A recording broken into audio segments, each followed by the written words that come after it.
Alright, Storytime Thursday again. Let me quickly tell you about the time that a prior property manager was lying and stealing, and I had to fire them for it. So, this was a property where I essentially had inherited the property manager. It was not who I selected.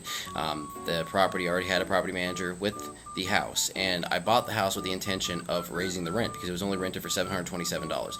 First thing they told me was, oh, you're not going to be able to raise it over $850. There's just no way. And I said, okay, I don't care. Put the rent increase in for like $1,400. Just see what happens. I promise you, it will work out. They didn't listen to me. I just fought and fought and fought, and finally had to force them to prove that they requested it, because I was getting feedback from the housing authority that, oh hey, we didn't receive a rent increase. We don't know what you're talking about. It has to be requested within 60 days of the lease ending, or you're not gonna get considered for an increase. So I asked them, hey, show me the email, show me the document, and they couldn't come up with it. And so I went off the deep end on them and said, hey, look, you wasted money. This is going to cost me another $4,000 a year because you didn't do the increase. You lied. So I want to terminate this agreement entirely, because your agreement was with the prior owner anyways. So I'm terminating this agreement.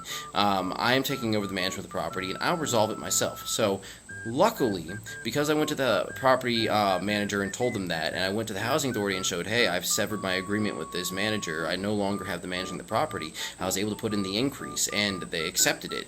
They didn't give me what I asked for. I asked for $1,400, they gave me $1,391. So that property manager obviously had no freaking clue what they were doing or what they were talking about, because they said I wasn't going to get a dime over $850, and I got $1,391. So again, make sure you work with the right people, because they will screw you out of laziness.